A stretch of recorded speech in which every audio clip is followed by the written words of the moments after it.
હેમચંદ્રાચાર્ય ઉત્તર ગુજરાત યુનિવર્સિટીમાં રાજ્ય કક્ષાની પૂર્વ તાલીમ શિબિર અને સાયન્સ એન્ડ કોમર્સ કોલેજ સતલાસણાનું ગૌરવ. હેમચંદ્રાચાર્ય ઉત્તર ગુજરાત યુનિવર્સિટી પાટણની એનએસએસ શાખા દ્વારા રાજ્ય કક્ષાની એનએસએસ ડે પૂર્વ તાલીમ શિબિરનું આયોજન કરવામાં આવ્યું હતું.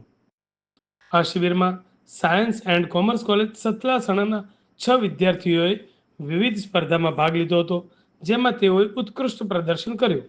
આ કાર્યક્રમમાં એકપાત્ર અભિનય, રંગોળી, નિબંધ, વક્તૃત્વ, પોસ્ટર મેકિંગ અને શ્લોક પઠન જેવી સ્પર્ધાઓ યોજાઈ હતી.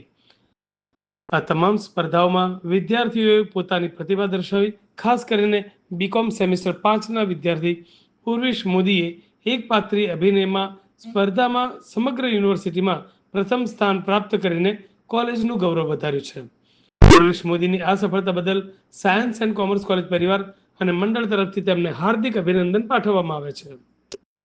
આ ઉપરાંત વિદ્યાર્થીઓને યોગ્ય માર્ગદર્શન પૂરું પાડવા બદલ કોલેજના કાર્યકારી આચાર્ય ડોક્ટર ભાવેશભાઈ કે પટેલ અને એનએસએસના program officer doctor Rishikesh N જોશીને પણ ખૂબ ખૂબ શુભેચ્છાઓ અને અભિનંદન પાઠવવામાં આવેલ છે.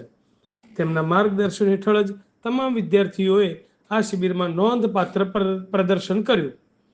ઉર્વિશ મોદી હવે તારીખ 22 થી 24 સપ્ટેમ્બર દરમિયાન આણંદ ખાતે યોજાનાર રાજ્ય કક્ષાના ત્રિદિવસીય એનએસએસ ડેમાં ભાગ લેશે.